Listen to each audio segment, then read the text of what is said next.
December the 13th, 2022 at 7 p.m. At this time, we will have invocation by Mr. David Gilliard. Heavenly Father, thank you for this opportunity we have to come together in fellowship to do your will.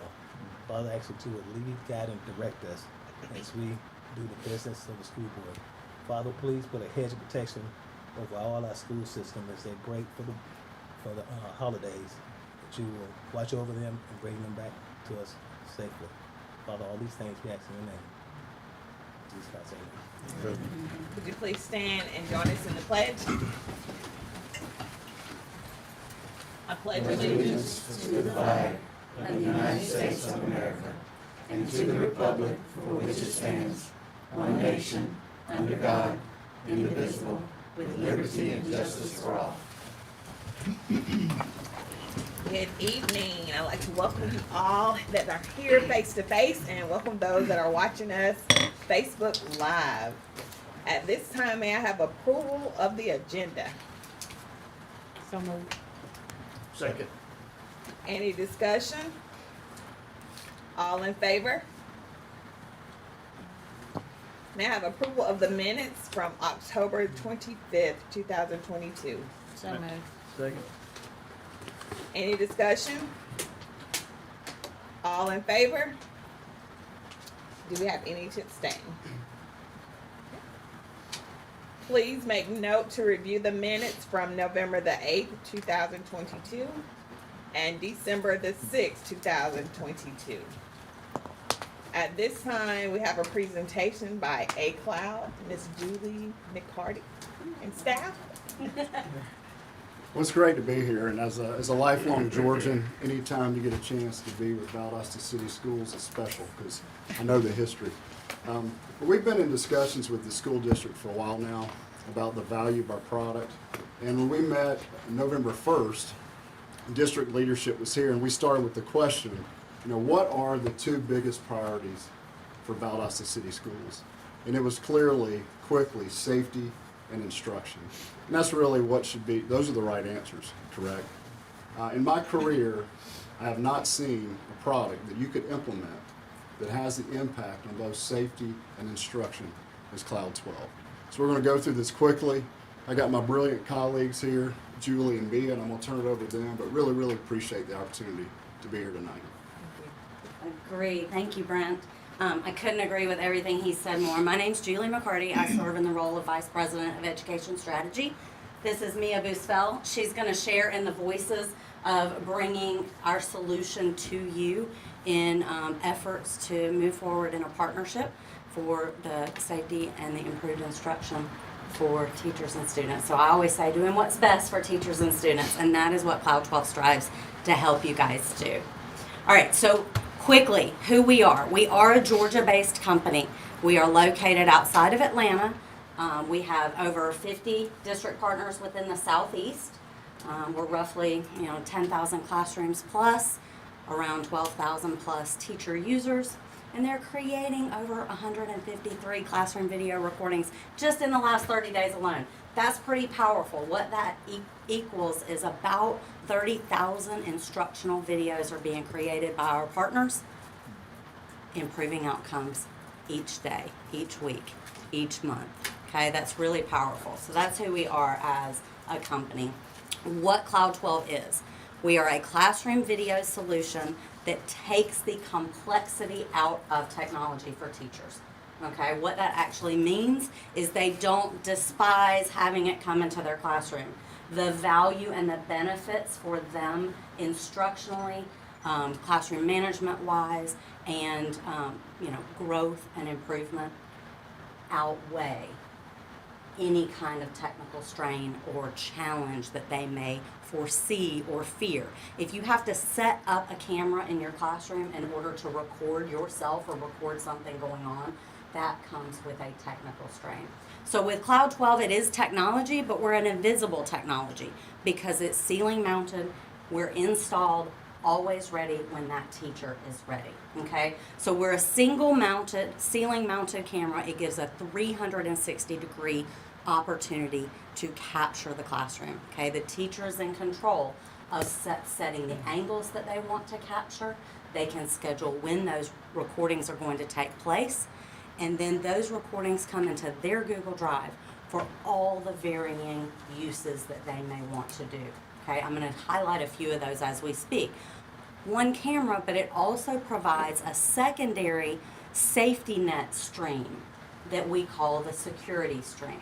Okay, that's a non-monitored feed, but it's there in case of urgent incident and need for playback. Okay, so in that realm, think about if you had to go pull bus footage or something like that. Now it's a full, all video, all audio, full color, but it is there if it's needed. The majority of our solution is powered by the teachers. So automated video in the hands of your teachers for the use of your teachers. One camera, multiple classroom views. So the example that I have for you right now was a teacher recording done in the quad view. So what that means from a Cloud 12 perspective is that 360-degree view has been flattened out, and the teacher has said, hey, I want to capture this section of my room, this section of my room, this section, and this section. Because they can capture instruction, they can capture student engagement, they can use it for reflection, and they could use it for solving classroom management problems because they've got a whole view. So this is just a quick example. Well, if it's going to play.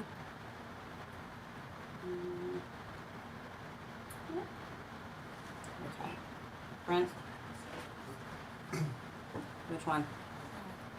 Should just be that one, I guess, right? And who wants to come up and software today? All right, so this gives you a quick example.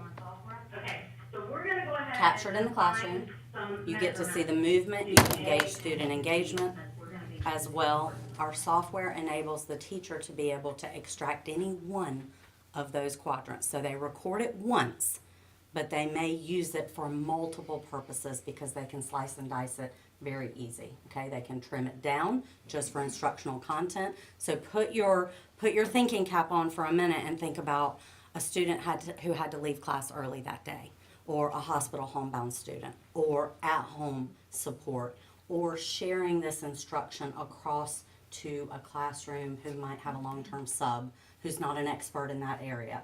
Okay, so they recorded it, but they can utilize the instructional portions for multiple reasons. They also didn't lose that full classroom view piece of footage.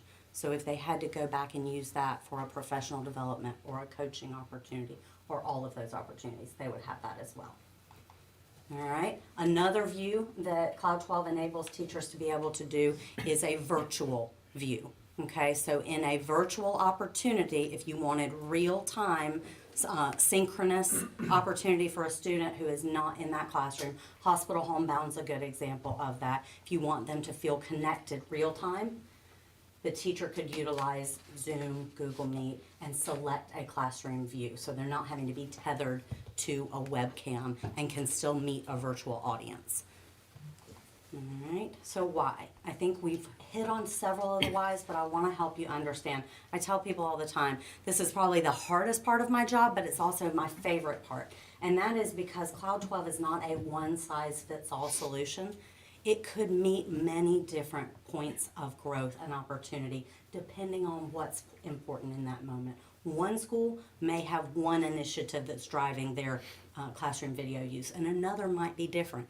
But Cloud 12 helps encompass all of that. So if you can think about it, classroom video makes it inclusive for all learners. I already mentioned home help, access to AP instruction that they may not hear in their own class. You've got all those varying opportunities through the use of instructional video. You also have the ability to close that equity gap. You know, I hear from superintendents all the time and they say, yep, my principals get hit every year with, 50 parents who say, I want my kid in that class. Well, all those kids can't be in that teacher's class. But through the use of instructional video, you can definitely provide that stellar opportunity to more ears, more minds, more learning opportunities. Actionable teacher development, guys, that's where we came from. That's why we exist. We absolutely believe in classroom video for coaching, improvement, and reflective teaching practices. Anybody in here coached a sport in the past? Maybe still coach a sport? We do this in so many other avenues, but we've been hesitant to do it in education because it came with a technical burden, and it also sometimes came with a fear. We didn't like seeing ourselves on camera. But Cloud 12 removes that burden and helps teachers focus goals, not on looking at themselves necessarily, and looking at what's transpiring in their classroom that they can improve. Safer classrooms, that's a natural byproduct, okay? Your teachers are more in control of their classrooms. Your administrators have the ability to have your teachers' backs because there's visible evidence, okay? So it's not a gotcha tool, it's a got your back tool. And that's how we help teachers really embrace the value that is coming into their classroom through Cloud 12. So we've talked about remote learning, but I love this graphic just so you can see it's out of the way. Teachers focus on instruction. They're able to look at visible evidence later in the day if they need it for RTI records, if they need it for, filling out SST, preparing for SST meetings. There's so many things that visible evidence enable them to improve efficiencies in their classroom and stay focused on instruction in the moment. All right, how do teachers feel about it? I want to share this one with you, and I'm going to pass it over and let you hear some other voices of our teachers from Ms. Boosfeld, who's soon to be Dr. Boosfeld. We're so excited for that. But this is Ms. Karen Bierman. She's a middle school language arts teacher. She was Teacher of the Year this year, and this is her 3rd year using Cloud 12. Using Cloud 12 has helped me in several aspects of my classroom. One aspect is self-reflection. After I'm teaching, it is very helpful for me to look and see what I did well, what I could improve upon. And though I hate to hear my voice played back, as many people probably do, it has proven to be helpful. So I know what I need to change or switch if ever I come back around to that concept, standard or lesson. After getting over the initial apprehension and using the program, I found a lot of ways that it's very helpful. And one way in particular was when I was teaching a figurative language lesson, I was able to go back and self-reflect on what I had done, and I noticed that I had forgotten to teach my students 2 important types of figurative language, allusion and pun, which they would need in an activity that we were going to do, which was an escape the room using figurative language. So it is a great program for teachers, but it is also very beneficial for students. One way that it is helpful for students is if they happen to miss a class period, you can clip the videos so that they can get the portion that they need to help them be successful. So one thing that Ms. Bierman did not say in this testimonial that she shared with us that I think is really powerful, she had stopped doing tutoring because sometimes it was just one student who stayed, whether it was before school or after school, and she didn't have peace of mind with that.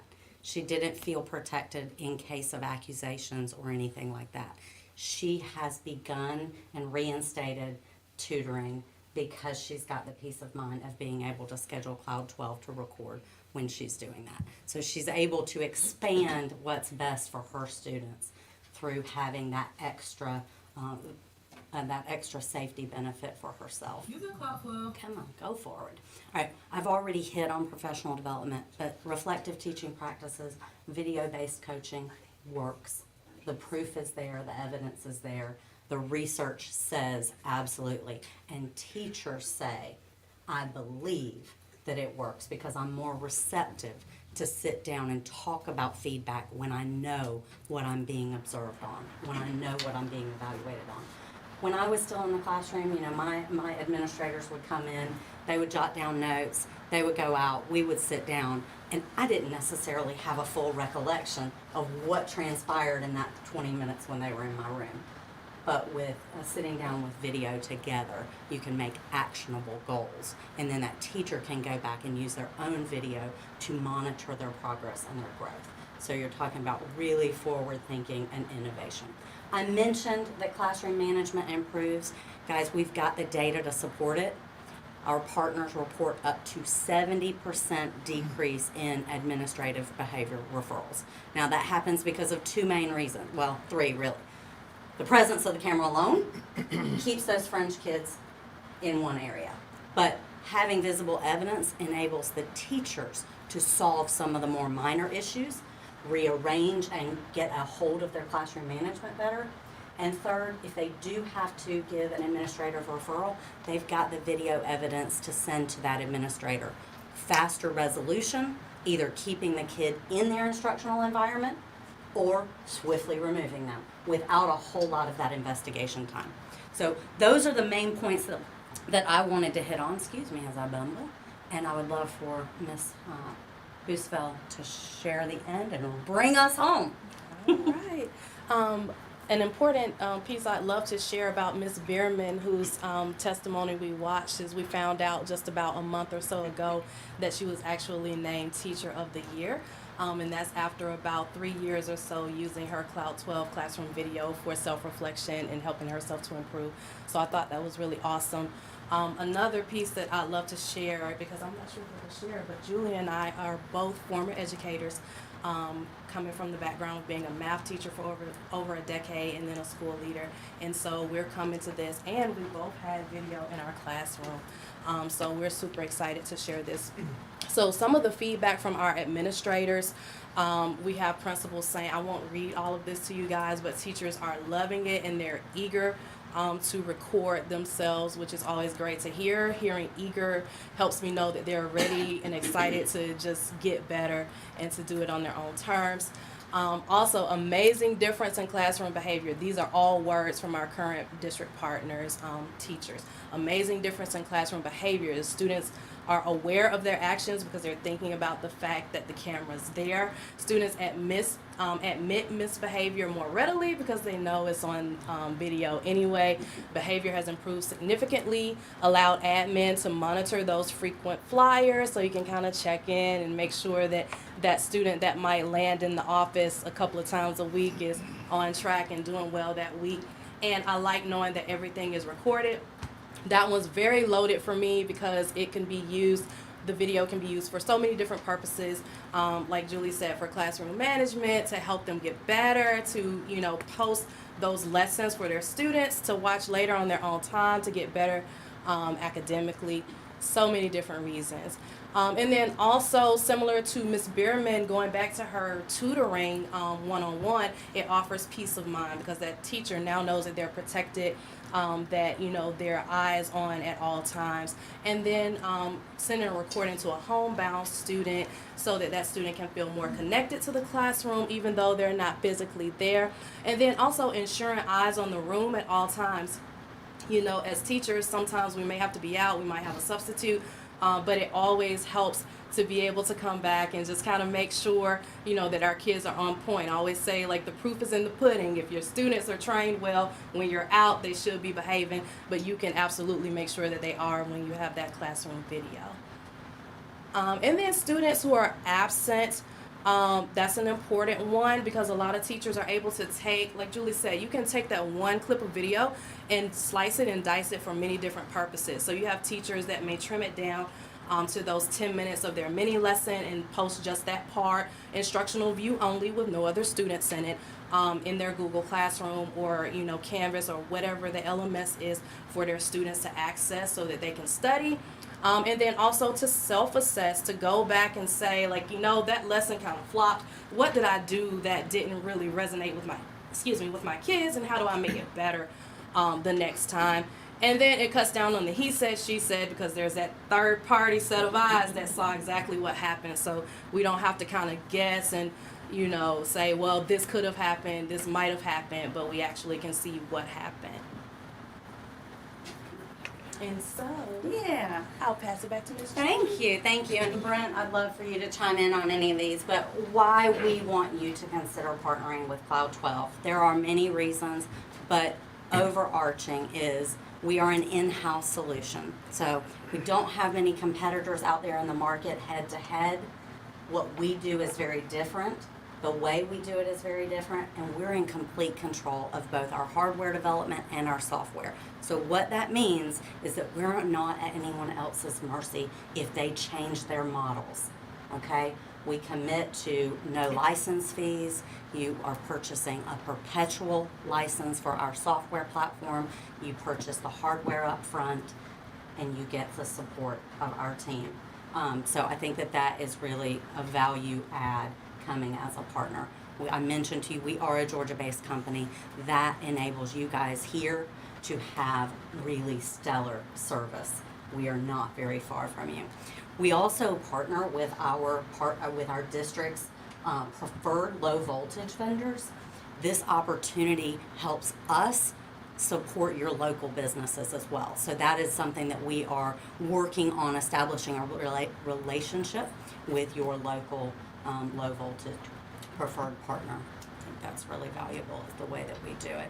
We do know that in the marketplace, we are built on the latest technology platforms. We have superior performance of our hardware and our software, and our support is bar none. Superior customer support, and I'm not sure if Mia mentioned this, but our training team are all also educators, and so we're able to really dig in and help your teachers embrace and reach outcomes and maintain that passion and control to achieve results. I think I already mentioned that. Open floor for questions. First and foremost, thank you for inviting us. Thank you for giving us the floor for this long, and I'd love to answer any questions that you may have. Do you have any questions or comments? I've got a couple. So I guess you call it Stream 2, this is security piece. Is that only for playback, or in the event of something happening, can that go, is there a central hub that can go live to see Yes. what's... Yeah, so district has the discretion for how you would like that stream configured, meaning when you want it recording, if it's after hours, how you want it recording.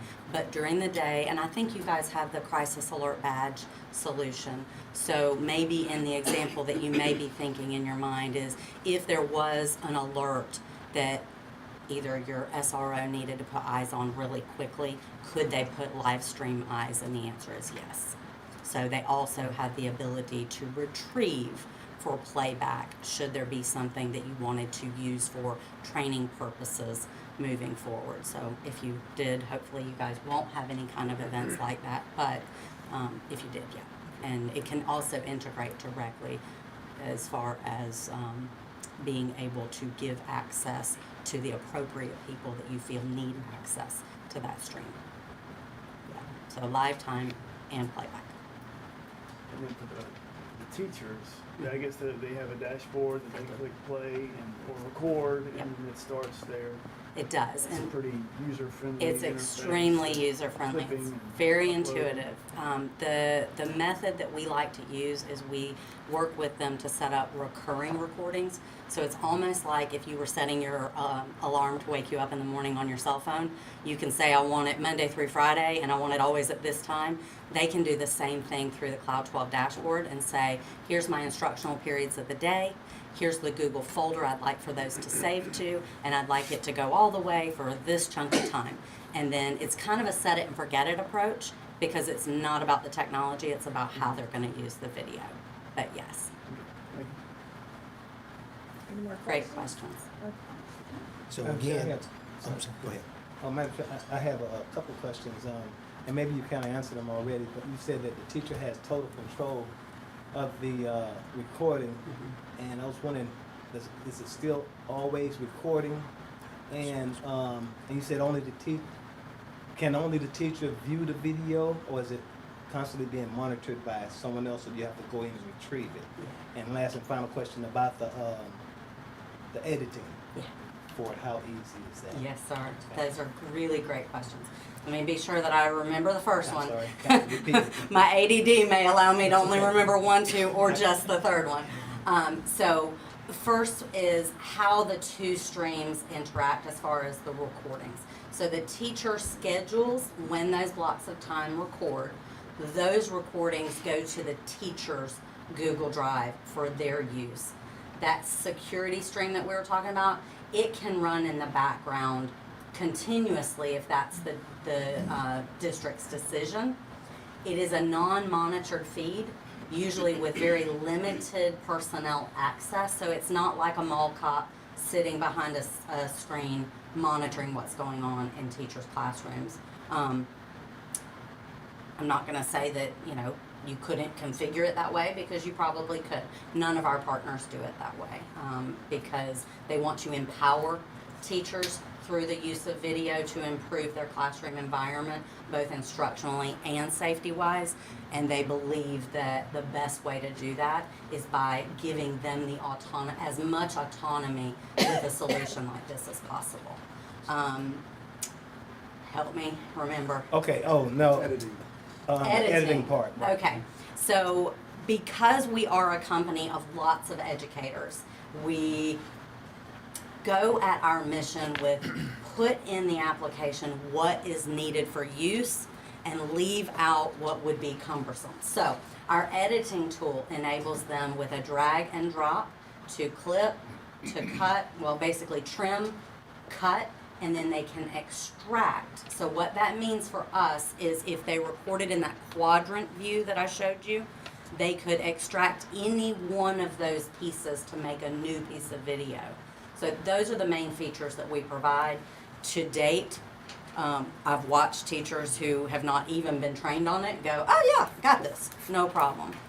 So very intuitive, and that kind of supports your question as well as far as the interface goes and the interaction of how our teachers would be scheduling their recordings, editing their recordings, and or launching the live stream. Did I get all three of them? Yes, ma'am. You Okay. did well. Yeah, I have some questions, Madam Chair. First of all, kind of tell me in regards to, you said the cloud, I'm Yes, sir. familiar with the cloud, but in regards to the central office, the high school or whatever school it is, will there be some type of equipment there, recording equipment there that's based, or kind of talk to me about the headquarters of all this, because when you're talking edited, I'm wondering if something can be edited out in a classroom. Is that full recording saved somewhere in regards to the editing? Kind of elaborate on that. I will absolutely, and I really appreciate that question because we do spend a lot of time talking about how teachers would use it, and so we're talking about editing from their recorded videos. We're not talking about anyone being able to redact or edit out of that security stream. The security stream is watermarked, it is encrypted, and it is something that could be court submissible if you needed it. So what you're looking at there really are two versions of video that would be available. Your teachers are going to be the ones that are doing what I'm calling editing, which they could cut out a portion of that video. However, it doesn't override the original piece of footage. It just creates a new one for them. If they never use that original piece of footage, then that will purge out and it will make room for more. But anything that they've ever saved or edited is there for them until they decide that they want to manually delete it. And Now, the next- I was going to say, hardware-wise, that's something that would be up to your technology department. We can do it both ways. We can help and, secure all of the equipment at, like, the technology department, if that's where they would want the processing equipment to go, or it can be local per campus.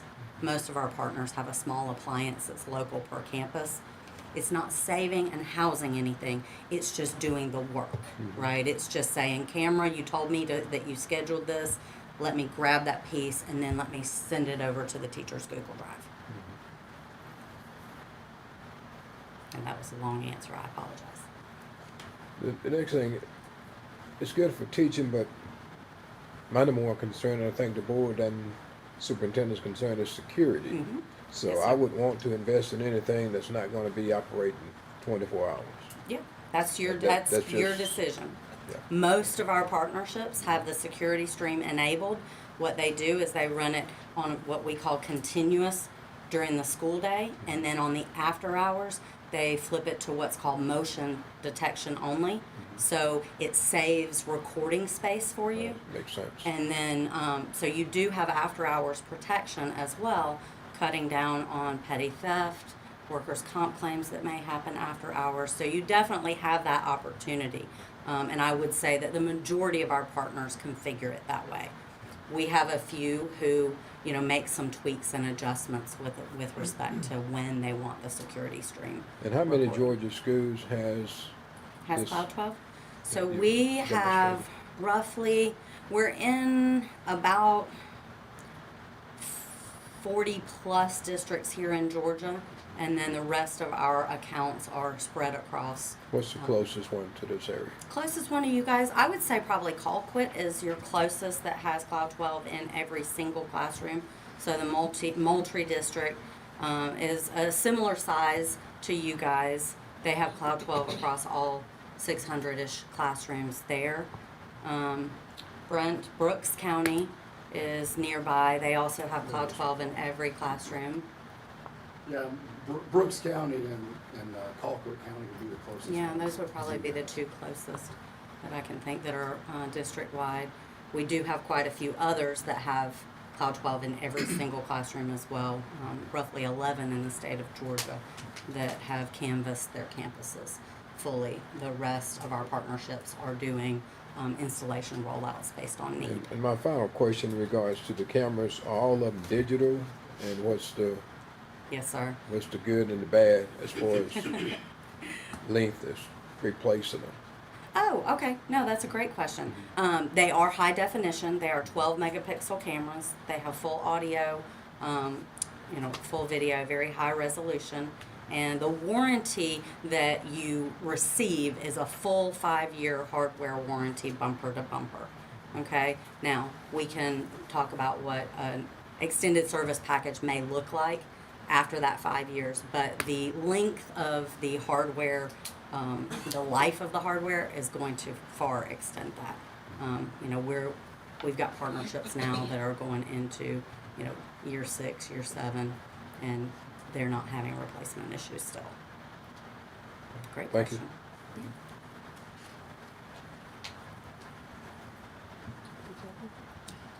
Mr. Gilliard asked the question I was going to ask, but again, just for, Yes, sir.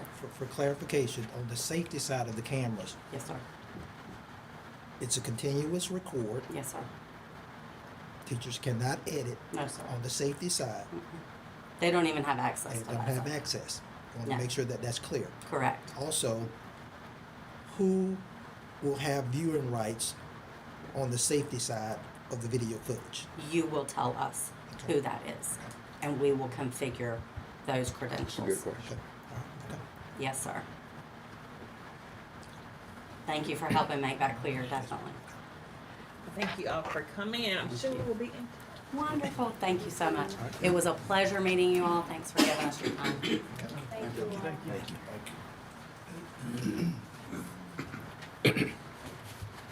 At this time, I would turn it over to Dr. Hudson.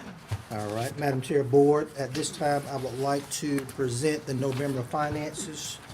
And so if you will pull that up on your screen, and I will review it quickly with you. We will start with the cash flow report for the month ending November.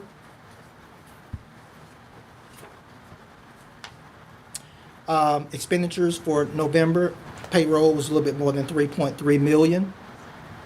Operating was a little bit more than 4.8 million. And so total expenditures for the month of November was a little bit more than 8.1 million. Capital projects, Guardian Bank account, there were no expenses, but we did have $150,000 of revenue going in from SPLOS 6, plus we earned $10,856.42 in interest. So revenue for capital projects, Guardian Bank, for the month of November was $160,856.42. So in that account, we have a little bit more than 8.6 million. Revenue, QBE, Quality Basic Education, we received our monthly allotment of a little more than 3.9 million there. Taxes for the month of November, we received a little bit more than 17.5 million. So revenue for the month of November was a little bit more than 21.4 million. Cash, GIP, the Georgia Investment Pool, we have a little bit more than 33.4 billion there. First State, we have a little bit more than 3.7. So cash between the two is a little bit more than 37.2 million. The 2015 debt service account, there were no expenses, but we did have some revenue going in. We moved $720,000 from SPLOST 6 up into that account. Plus, we earned interest in the amount of $27,549.34. So we had a total revenue going in of $747,549.34. So in that account, we have a little bit more than 10.1 million. SPLOST 5, remember SPLOST 5 has ended, so we will not have any more collections going into that account. So that money's sitting there, and we earn interest in the amount of 15,000. And so in our SPLOST 5 account, we have a little bit more than 5.1 million. Okay? And then SPLOST 6, we just started SPLOST 6 collections. And so our first collection for SPLOST 6 was a little bit more than 1.1 million. And so we had expenses going out of that account. We moved 150,000 up to Capital Projects Guardian Bank and 720 up to debt service, leaving us with a remaining balance in SPLOST 6 of $245,648.41. Madam Chair, that's your cash flow report for the month of November. If there are any questions, I'll be more than happy to answer those at this time. Do you have any questions or comments for Dr. Hudson? All right, leave it in your hand. Yes, ma'am. Next report, quickly, the general fund budget status report for the month of November. If you will pull that and look at that. You don't have, you didn't get that? Oh, you guys get, okay, all right. Well, I'll hold off on that report then, since y'all don't have that. I'll send that out to you all. Okay, I apologize for that. Okay. All right. Okay. All right. Finance Committee report. On November the 9th, the Finance Committee met, and we discussed a few topics. And the first one I would like for you to pull up is, we talked about the SPLOST collection comparison report, and you should have a copy of that in your attachment. So if you will pull that first. What I like to do quarterly is SPLOST collection comparison report. What I like to do quarterly is just kind of review this with you all, so that way you'll know where we stand financially with our SPLOST collections. So if you look there for July 22 through June of 23, we've had 4 collections through the month of October. And so our average collection so far has been a little bit more than 1.1 million. And so far, we've collected a little bit more than 4.4 million for SPLOST revenue for this fiscal year thus far. And so that is, each collection has been about $100,000 more than the previous year, same month. All right? So collections are going very well, and so what I'll do quarterly is I will share this with you all, so that way you'll have this information, you can keep track of SPLOST collections. The next thing that we talked about in our meeting was our SPLOST 5 account. Let me get there. In our SPLOST 5 account, when we had this meeting, we had a little bit more than 5 million. And so I reviewed the account with the committee, and I made the recommendation to the committee that we need to move the remaining balance of SPLOST 5 up to capital projects, to our Capital Projects Guardian Bank account. If we make that transfer, that will give us a balance over 13.4 million. And by doing that, it kind of secures what we need to complete the baseball, softball complex once we get the guaranteed maximum price. Now, if the board decides to move that 5 million up, then we're going to continue to add that 150 that I've talked about doing. So that 150,000 will continue to go in there, adding to that account. Also keep in mind that there's some minor repairs that we need to make. Well, I'm saying minor repairs, but some minor projects that we need to take care of across the district, such as Newbern Middle School track, resurfacing that. Making the repairs at the PAC. We need to do that. So we can take funds from the capital projects account to meet those smaller projects, to take care of those. But again, I shared that with the board, with the finance committee, and the finance committee would like to have further discussion with the board about possibly moving that 5 million from SPLOST 5 up to capital projects. And so, yes, sir. Madam Chair, Dr. Hudson, correct me if I'm mistaken, but I believe also it's due that the state auditors want us to clear that account out. They don't like it sitting there, That's so all we're correct. doing is moving it to another account. And it's not changing the dollars any, but it cleans up. It cleans for it, the right. auditors, so they don't ding us for having it sitting Absolutely. out there for some reason they don't like that, so Right. whatever. So it's much easier when it comes to accounting, like Mr. Sherwood said. Okay, all right. So, Madam Chair, that's something that we can put on the board retreat agenda to talk about with the full board if you'd like to move the 5 million up, so we can do that at the board retreat. Okay. All right, next thing we talked about at the meeting was, get my agenda. We talked about I'm gonna skip around here a little bit and then I'll come back to the SPLOST 7 referendum. We talked about the 22 football revenue, and you should have 2022 football revenue. You should have that attachment as well. I shared with the Finance Committee the revenue that was received during our football season. And so you have a copy of that, and it's broken down by each game. And you see what we receive each game. That's GoFan, that's collections at the gate. So any type of collection for the game is included in this amount here. So this is all monies received, all right? Varsity football season ticket sales, you see for the 22 season, we collected $69,559.64. I even have the JV games, what we collected for JV, 9th grade, middle school, 6th grade. And so the total revenue collected for football for 2022 was $232,663.96.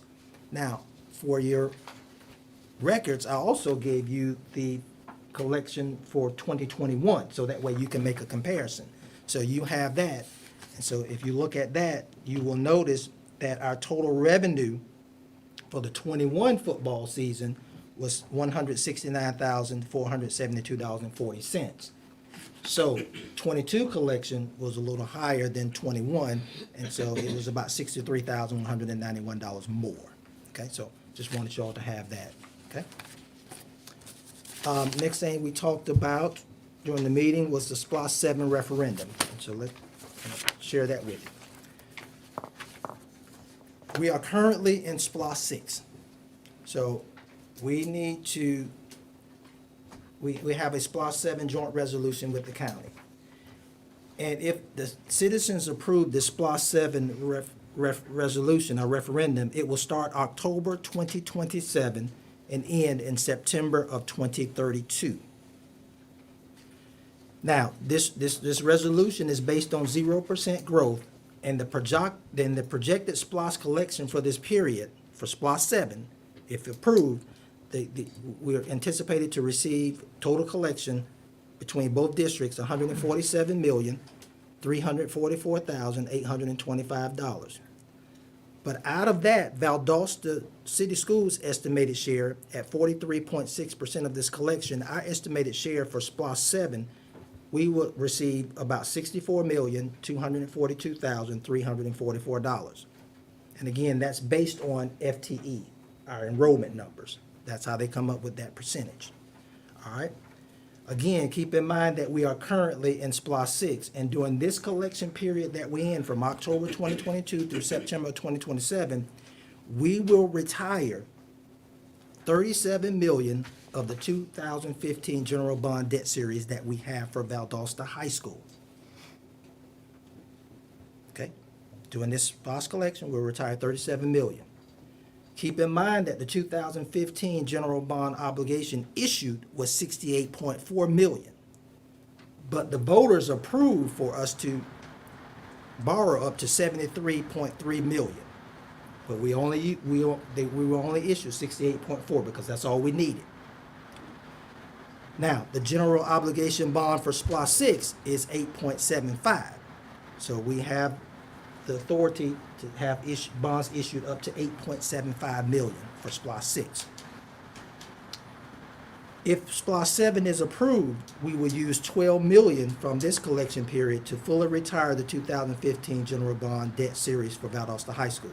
So 37 million from SPLOST 6.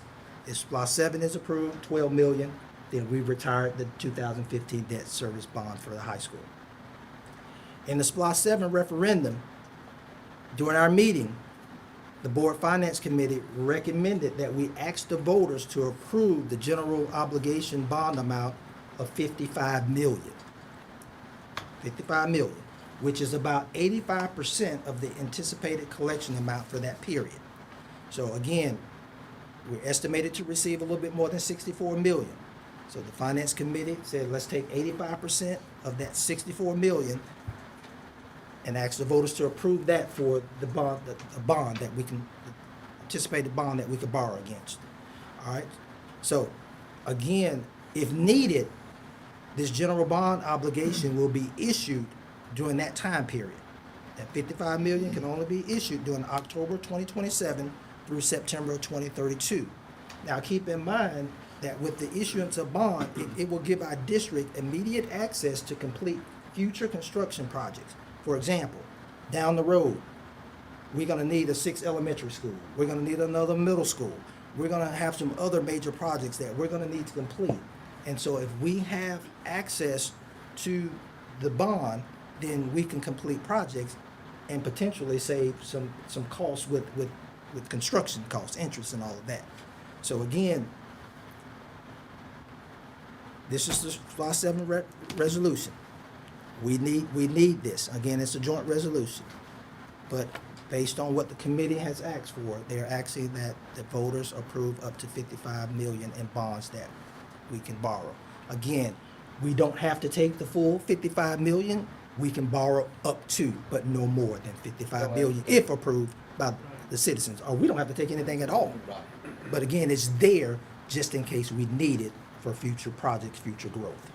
Madam Chair, the committee's discussion was, and the committee members may have some other comments as well, but that's so far down the road that we just feel like we'd be remiss if we didn't. All we're doing is building options for future leaders Yes, of sir. this district. Because most of us, probably won't be around at that time sitting on this board. But whomever is in these chairs that we all talked about today, this sets them up to give them as much flexibility as we possibly can. So that was the thought process. Did Committee, I leave anything out? Other? All right, and then the final thing was the board, or the Finance Committee, I'm sorry, talked about doing a potential bonus for employees. And so that was something that we briefly discussed. And so, Mr. Chair, I don't know if you want to elaborate on that a little bit. Yeah, we discussed on giving the $500 bonus to all employees, that were coming out. Also, and did that get discussed at the meeting I had to miss the other day, Mr. Lee, by chance? You have to call a meeting on the bonus structure? No, sir. No, sir. No, sir. Okay. But what we were looking at was trying to, in the bonuses we had discussed earlier, trying to get $500 out to them.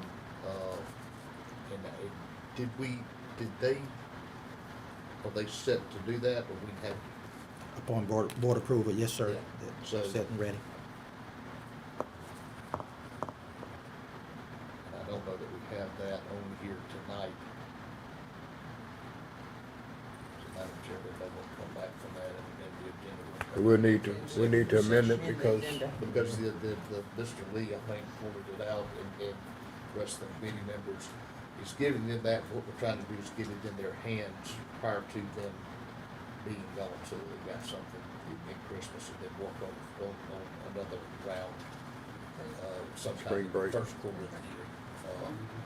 And that was our thought process, just to help our people out who work so hard at this time, and as we all discussed, it'd be nice to have this time of year, because it tends to run out the door rather quickly.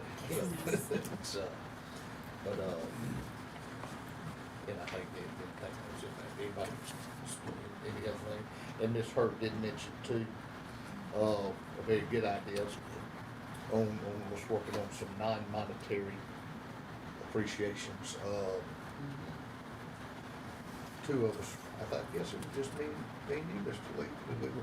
We did it years ago, but we actually, the board took it upon ourselves, and we actually raised the money.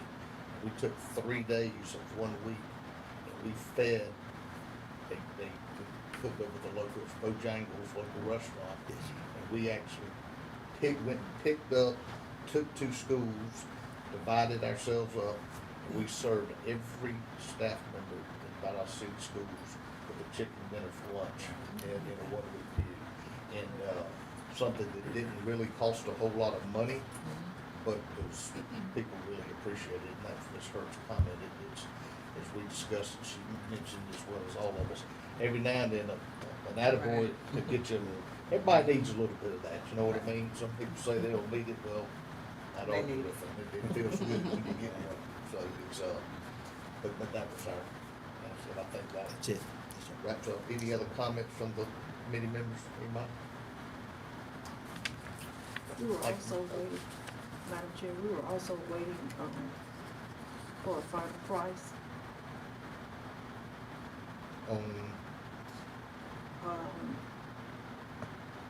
Was it for the building, the clearing of the building?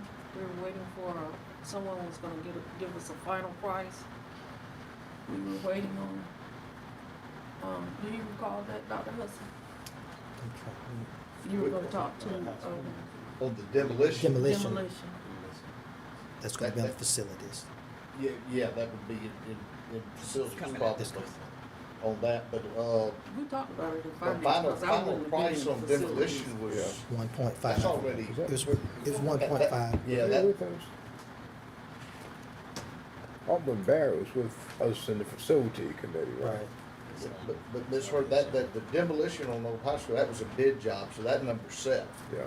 And it was- Maybe, did we discuss, we're trying to get pricing on the pack, the repairs at the pack? I just have down here final price. Okay, I think that was it. That and or either, again, I know we discussed in facilities too, a whole lot about the baseball, softball, trying to push to get that guaranteed maximum price. That may be it. That's Yeah. probably what it's That's- thinking yeah. about, yes, ma'am. Which we've got a timeline, I think maybe in your I think it's January, February 1. February, February we're one. looking to get it, but we made it very clear to our contractor friends and architect friends that we're interested in getting it as soon as we possibly can. So, that's just my share. Thank you. Thank you. At this time, I'm gonna turn it over to Mr. Lee, Facility Committee report. Okay. We have our facility director here, so I'm gonna ask her if she'll come up and give this report. Yes, sir. Thank you, Ms. Noel. Good evening. Good evening. The Facilities Committee met Monday, November 28th at 12:30. The agenda is attached.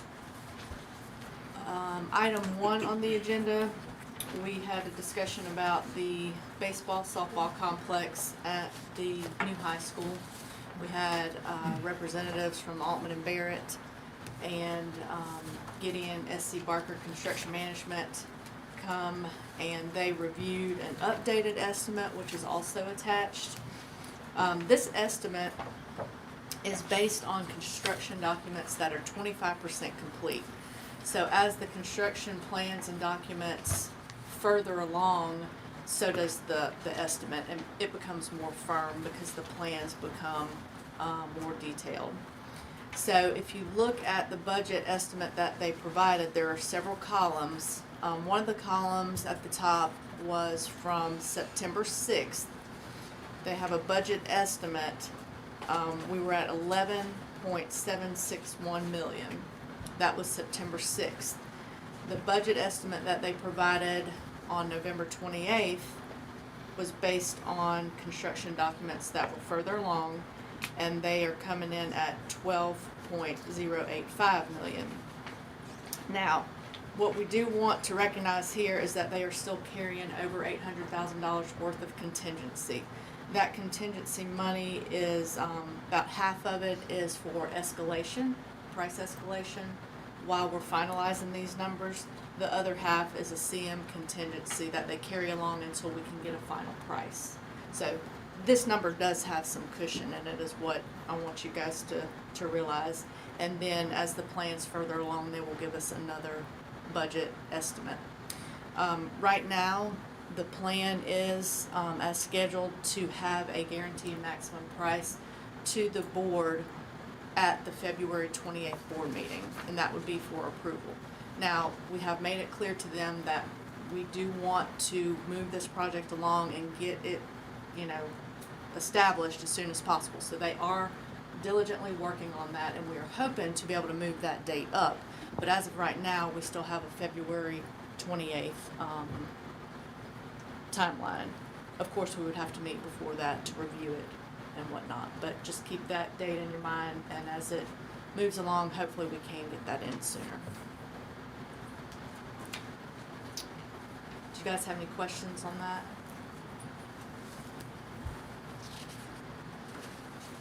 Have any questions? Okay. Item number 2, we reviewed, we keep a running list of district-wide facilities needs. That's also one of the attachments, and we review this periodically.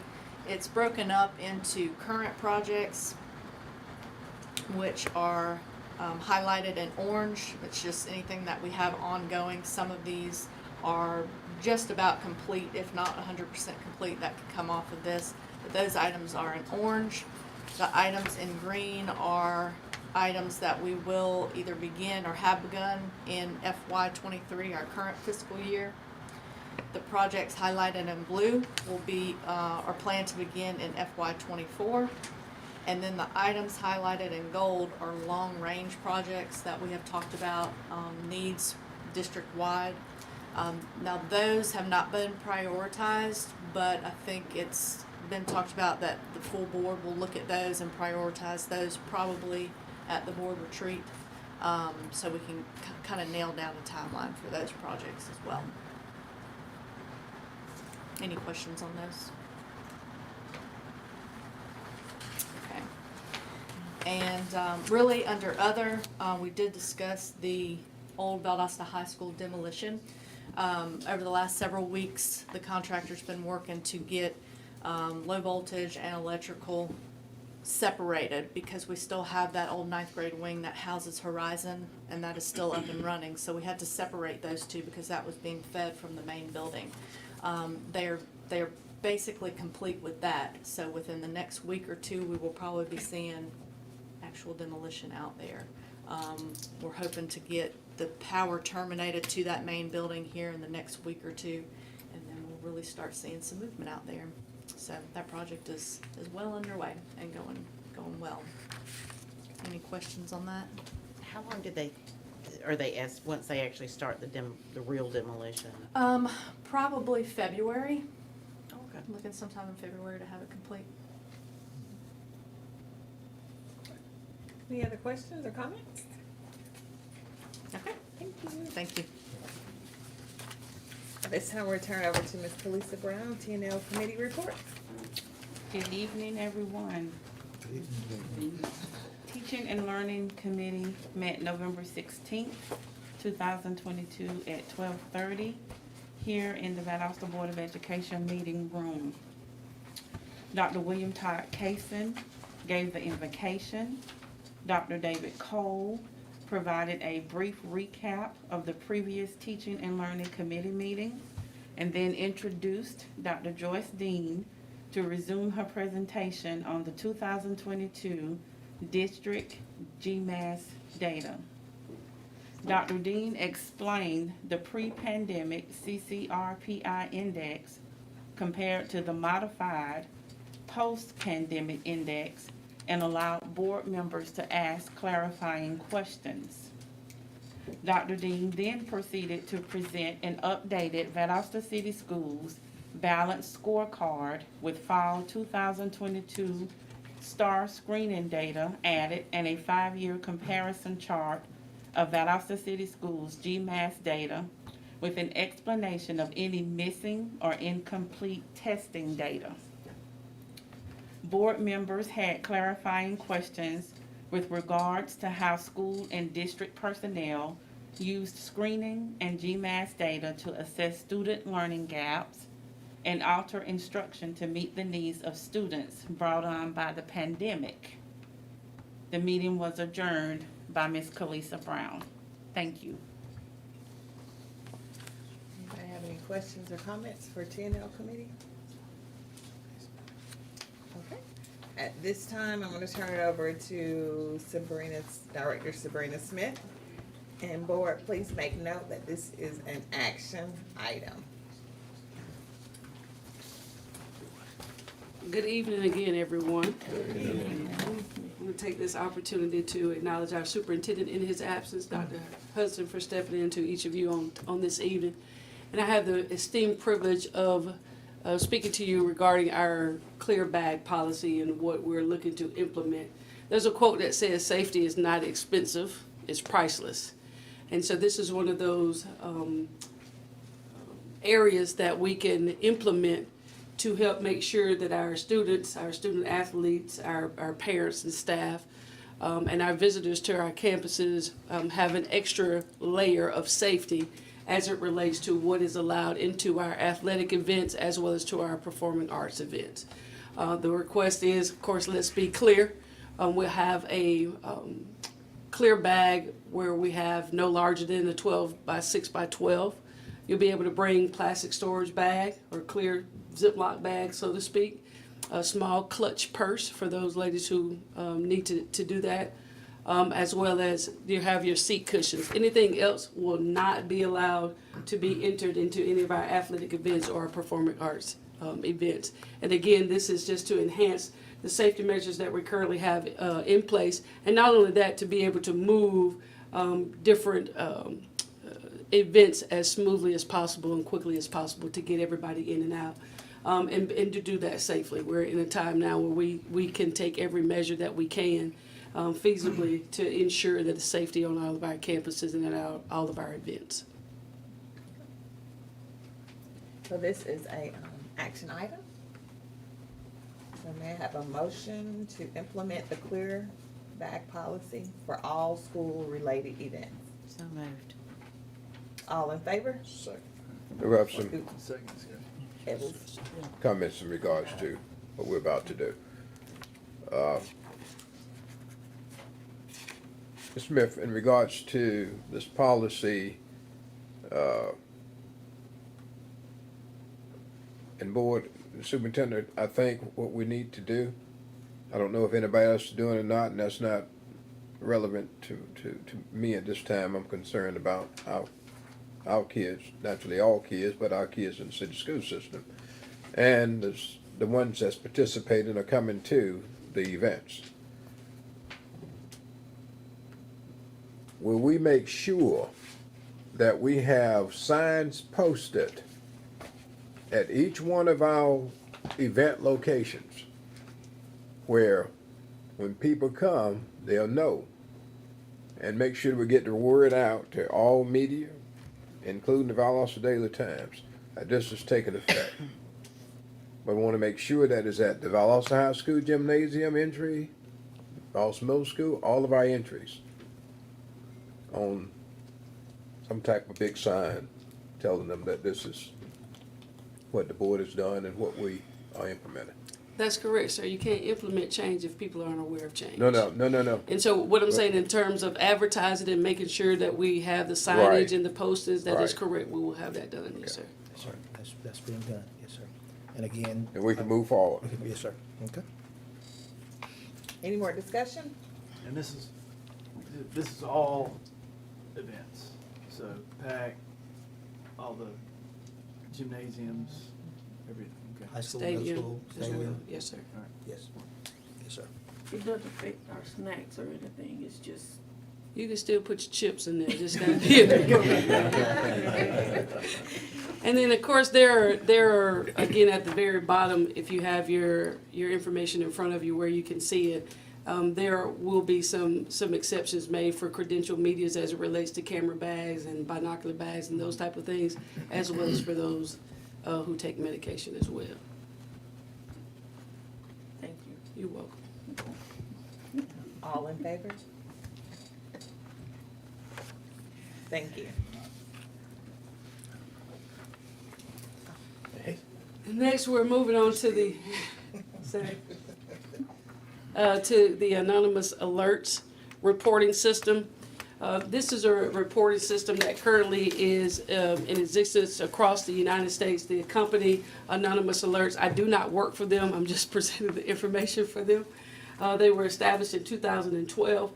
But this system, Anonymous Alerts, is, again, something that we can utilize to proactively report any threats or any type of serious incidents that can occur on our campuses, or even at our events. So students, parents, community leaders, or community partners will be able to go and utilize this platform via a web version or through the app to be able to report bullying, cyberbullying, weapons on campus, fights, drugs. They'll be able to go in and make an anonymous report to a specific site that goes to administrators, it goes to counselors, as well as to law enforcement. So these will be real time. You can go through, we'll use their PowerPoint slides so you can see it when we progress to the next. The benefits, it allows, again, anonymous chips reporting, two-way anonymous chat communications. So once the anonymous tip, an anonymous alert or tip comes in through the web or through the app, it will go to an administrator, again, school resource officer, or a counselor, depending on what it is, and they will be able to communicate back with that reporter to get information, additional information. Okay, you say this is going to happen. What information do you have? So there's ability to communicate back and forth utilizing the web version or the app. It also has the ability for administrators to monitor. Say, for instance, you're at Valdosta High School and there are several assistant principals and administrators that work there. You won't duplicate your efforts. One administrator will know that this is a report and an alert that has already been addressed, has already been looked into. So you're not doing, one incident is being investigated by 3 or 4 different people if there's no need to. We'll also be able to customize admin groups. It gives the ability for specific threats or specific alerts to go to specific people. Say it's, if we utilize an incident type for depression, suicidal thoughts, ideations, cutting, that won't necessarily go to the school resource officer. It will go to a counselor or to a school social worker for them to be able to get involved. And so we'll be able to set the parameters around those particular groups.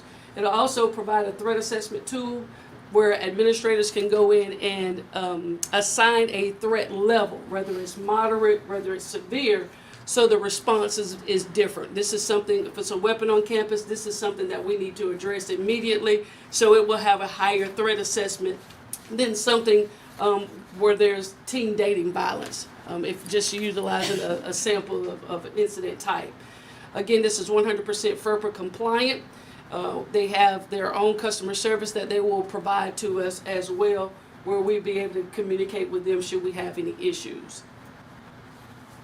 Next slide, ma'am. Again, it's available on Apple, Android, Chromebook, and any computer, Windows-based, Mac-based, and Microsoft, and Apple. Again, you'll have not only the web-based version, but there's an app. It's easy, user-friendly. As you see it up in front of us, we'll have a custom branding that includes our district name that'll be on the front page or the home page. There's the one click, all they have to do is send the incident report. There's, again, the 100% anonymous two-way communications. Help and resources section. This is a very important section. It gives access to resources like mental health, suicide awareness, LGBT, peer support, should we need those, 911 issues, whether it's bullying. It has resources that students as well as parents can go into and utilize those resources. Have a customizable emergency help dialer, 911, 988, mental health, suicide hotline, all of that is included as well. And then it will also list what our monitoring hours are. This will not be monitored overnight, where someone's going to be reviewing these at night. It will only be able to be sent during those hours, where it can be monitored by the administrator, the school resource officers. They'll get them and then they'll work from there. Again, they can submit real-time reports. The report goes to the school officials. They communicate back and forth, and then whatever type of intervention or action that is needed can take place at that point.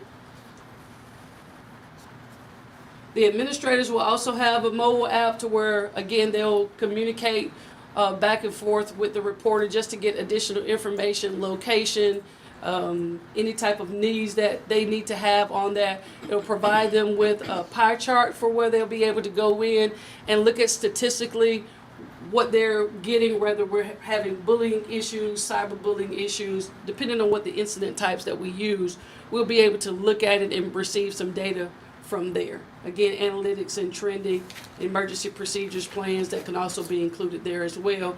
And then geo-tracking of severe or serious incidents where we'll be able to pinpoint where those schools where we're getting more reporting of certain things and be able to deploy whatever safety measures we need for those campuses. And here, where you can go in and see where the administrators can access their incidents and then take action, you'll see the red dot. It means that the administrator has not responded, or a administrator has not responded, and the green says that it has. They sent a reply back and they're working on the resolution and investigation on that. This also allows for us to be able to have real-time tracking of those events, and so anything that gets reported anonymously, for those students who may be in fear of reprisal or retaliation or anything like that, they can go on and not have to worry about that fear and report it. Also, with this comes the question of, we make this available for uses. What happens when we start getting the reports of things that are not substantiated or they're lying? Once they're investigated and we find out that they're making a false report, then that will be handled to the fullest extent of the law. And again, here we talk about the threat assessment scale: low risk, moderate, high, imminent, as well as a direct threat. And they'll be able to select that as well. With anonymous alerts, what they'll do is they'll handle all of the posters, they'll handle all of the marketing, the web marketing, social media marketing, graphics. They will provide all of that. All we have to do is get with our technology department and Ms. Steele, the director of public relations, to have them to be able to provide that, and we can upload that to all of our platforms as well. That has 3 phases to it. The first phase will be getting all of the admins and user groups set up, which includes your administrators' names, their emails, their cell phone, who their providers are. There is a vast list of which providers that will be able to use the platform, so we don't have to worry about, if you have a provider that may not allow this alert or the app to be downloaded. It is integrated with pretty much all of the providers that we have in our area. Then they'll schedule a setup process, then they'll roll out all of the login information and access for students, training for staff and admin, and then they'll start up marketing, and then we'll launch. Currently in our area, you have Cook County, Irving County, Colquitt County, Gordon County, Wheeler County, Houston County, Oglethorpe County are among the ones in our region, in our area, that currently have this anonymous alerts report. The threat assessment tool, what kind of training are administrators going to, because that's pretty subjective. What one might find a moderate risk, another might find a high risk. So what kind of training are they going to have to, they're not trained, obviously, law enforcement officers and things like that. So what kind of training are they going to have to set that risk? The anonymous alerts trainers would have to provide that training. I don't have an answer for that because I don't work for it. Okay. Just want to make sure everybody's on the same page, because that is subjective. It is very. So that would be something I'm sure that they would train and be more specific, and I don't have that information. Good question. Anything else? Do any of the other programs that we use overlap this, or would this be mostly an added set of information against? I guess, you get so many programs in place for safety, some overlap too much, so people don't know what to do when. Is this standalone enough that it doesn't overlap with the badges? Yes, the Centesius Crisis Alert Badges, that's a good question, Doc. That's for critical incident as it's happening, or staff alert, medical issue as it's happening. These are tips that you get in that will help you with the hopes of being able to respond and intervene before an incident happens. So it gives us the ability. It's just like when you're working in law enforcement or even as a doctor or whatever, you have that information, that knowledge beforehand, then you can make some adjustments and investigate it before it becomes a major incident. And with the hopes is that this system will provide that for our district. And they'll be able, if we get to the point, if it's, parents, community, whatever, can make those anonymous reports and they turn out to be not credible reports, are they providing the way for us to track down and back up and figure out where that's coming from? Yes. Okay.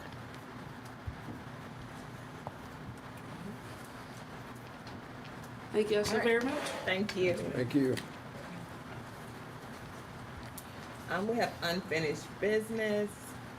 The Valdosta High School Beta Club field trip, that was gonna be an action item for us to approve for them to go to Savannah.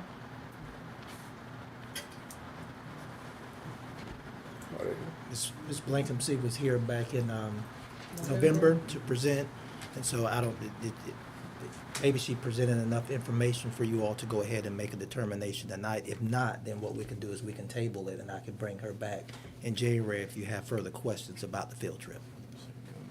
Okay. Madam Chair, I move that we approve the VHS Beta Club field trip to Savannah. Okay. Any discussion? All in favor?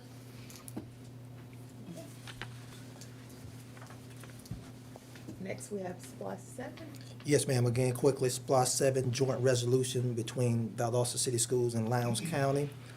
Tonight, in accordance with the SPLOST referendum timeline, I'm asking the board to approve the SPLOST 7 joint resolution with Lowndes County that will go before our voters for election on Tuesday, March the 21st, 2023. This is an action item. May I have a motion? Madam Chair, I'd like to make a motion that we approve SPLOST 7 joint resolution as presented. Second. Any discussion? All in favor?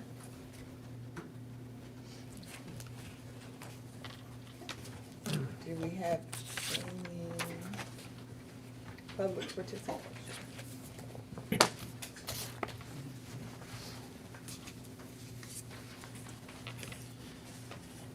All right, public participation, we do have participation tonight, and so what I want to do is I want to read the guidelines for public participation. The Valdosta Board of Education represents the citizens of Valdosta. Board meetings are open to the public. The board confirms the right and desirability of members of the public expressing their point of view to the board. Delegations or individuals who wish to speak at the board meeting are subject to the regulations below. Chain of command. Number 1, matters concerning an individual school shall be discussed first with the teachers.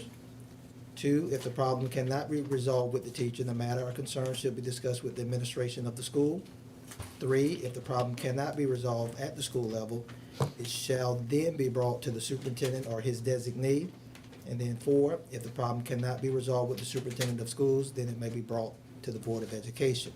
The regulations for public participation are as follows. 1, 30 minutes shall be set aside at the Board of Education meetings for public comment. This time limit may be increased at the board's discretion. 2, persons who wish to speak at the meeting must sign in prior to the meeting stating their name and topic of discussion. The following rules for addressing the Board of Education shall apply. Up to 2 persons may speak on each side of an issue. Each speaker shall be limited to 5 minutes. Personnel issues shall not be discussed in open meetings except as provided by federal, state, and local law and policy. References to an employee must be made using the terms teacher, administrator, or employee. Persons who refuse to follow accepted rules of conduct may be removed from the meeting, and persons speaking must address the Board of Education rather than the audience. At this time, Madam Chair Board, tonight we have Ms. Sandra Jones. Her topic is tax increase exemptions for senior citizens or seniors 65 and older.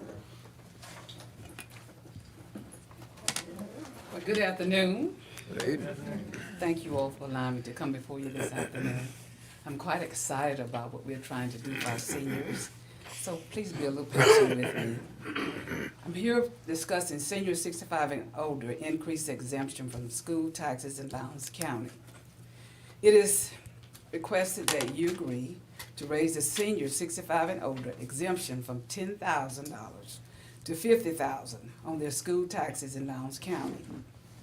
Based on the data that was provided by the Lowndes County Commissioner's Office, as of 2022, approximately 5,285 accounts qualify for seniors exemption. This act would assist many of our seniors 65 and older with hardships and loss of income. Several of our seniors are facing extreme financial difficulties, and they do need support with reducing their school taxes.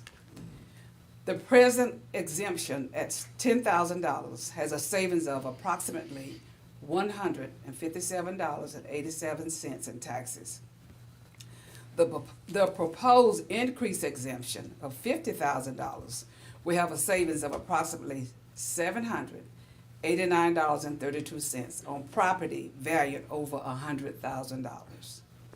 The Lowndes County Commissioner and both Valdosta and Lowndes County School Boards have been made aware of this request. Together, we can work towards achieving a successful solution to this issue.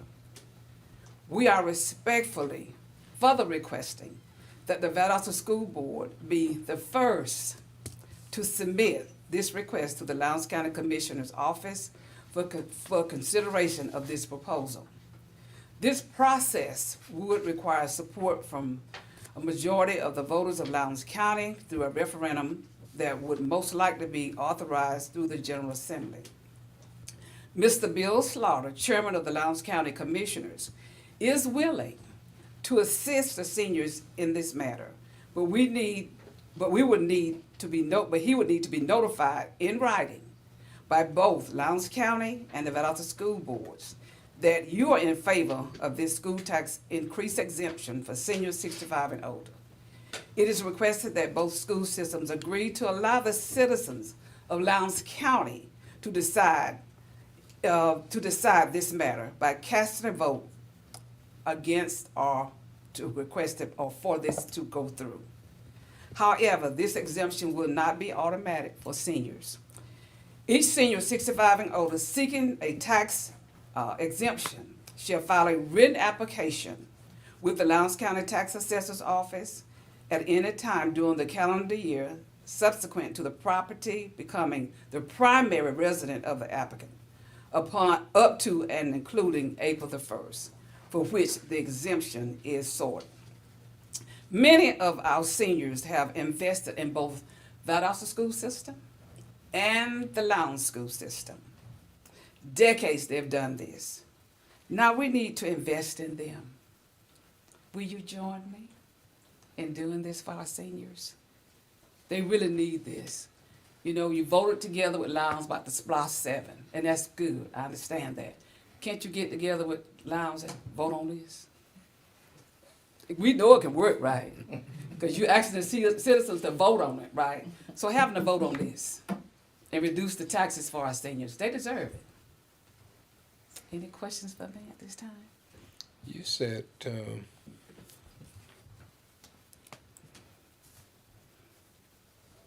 you gave a number of the seniors, and I missed that.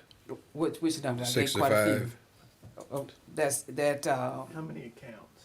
Accounts. Based on what I received from the Lowndes County the Lowndes County Commissioner's Office, is 5,285 accounts that qualify for this exemption. Yes, sir. Thank you. Any more questions? No, ma'am, thank you. Thank you very much for hearing me, and I appreciate you all very much. Y'all have a nice evening. You too. At this time, may I have a motion to go into executive session to discuss personnel, pending litigation, and school safety plan? Second. All in favor? We are adjourned.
Board of the Valdosta Board of Education regular meeting.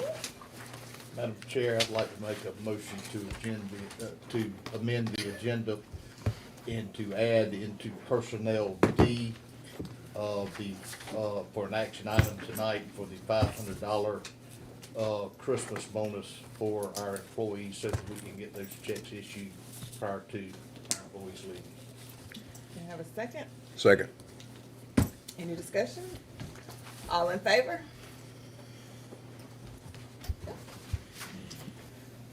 Personnel, I need a motion on the following. Retirements, 1 sped teacher at JL Lomax, 1 superintendent at central office, 1 principal at WG9, 1 custodian at Newbern Middle School. Resignations, 1 ELA teacher at Newbern Middle School, 1 science teacher at Valdosta Middle School, 1 kindergarten teacher at WG9, 1 first grade teacher at JL Lomax, 1 parapro at Silas Mahone, 1 custodian at Silas Mahone, 1 bookkeeper at JL Lomax, 1 custodian at SL Mason, 1 parapro at WG9, 1 sign language interpreter at Valdosta Middle School, 1 bus driver at Transportation, 1 parapro at JL Lomax, 1 custodian at Valdosta Middle School. New hires, 1 ELA teacher at Newbern Middle School, 1 kindergarten teacher at WG9, 1 school nutrition substitute at Valdosta High School, 1 bus monitor at Transportation, 1 sped parapro at WG9. Rehires, 1 bus monitor at Transportation. Terminations, 1 custodian at Silas Mahone, 1 custodian at Valdosta Middle School. System transfers, 1 bookkeeper registrar at JL Lomax. Promotions, 1 science teacher at Valdosta Middle School, 1 tech specialist at central office, 1 register at SL Mason. May I have a motion? Madam Chair, I move that we accept the superintendent's recommendations as presented. Second. All in favor? Okay. May I have a motion of interim superintendent's contract? So moved. Second. All in favor? May I have a motion on band director supplement? So move. Second. All in favor? Any abstention?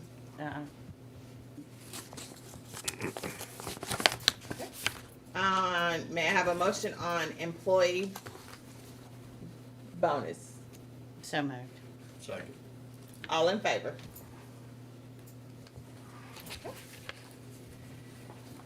Any board member comments?